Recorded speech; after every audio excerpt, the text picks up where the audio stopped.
2008 में छोटूलाल शर्मा ने मेरे से शादी की थी और 10 साल तक हम साथ में रहे, 10-12 साल तक।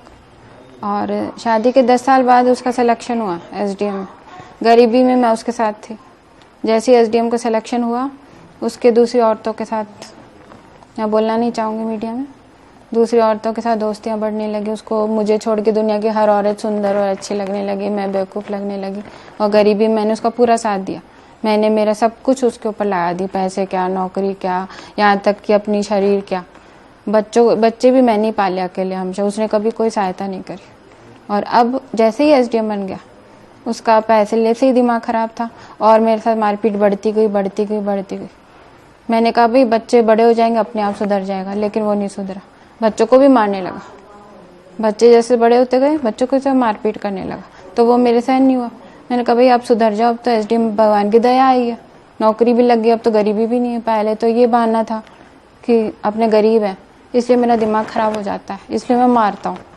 अब तो एसडीएम की नौकरी मिल गई अच्छी खासी, अब क्यों मार रहे हो? या अब इसलिए मार रहा हूँ क्योंकि तू बूढ़ी हो गई, अब तो मेरे काम की नहीं है ना। बच्चों का क्या है, ये तो पल लेंगे अपने आप, कहीं बड़े हो जाएंगे।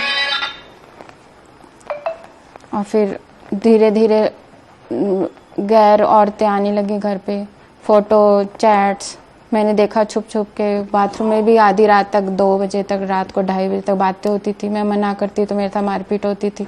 मेरे यहाँ पे आँखों पे लगी हुई है बहुत ज़ोर से चोट के निशान, बहुत मारता था। ये पेट्रोल पंप वाले को 1 थप्पड़, मुझे तो रोज़ 10 थप्पड़ मारता था, इतनी ज़ोर से। मैं अलग से नहीं रह रही, मैं तो घर बसाना चाहती थी। बच्चों का मुझे तो फ्यूचर देना है, बच्चों का बाप कौन है? वही है। तो मैंने तो सहन किया, पहले भी, अभी भी सहन ही किया। उसकी नीयत बिगड़ गई अचानक, उसको कोई औरत पसंद आ गई।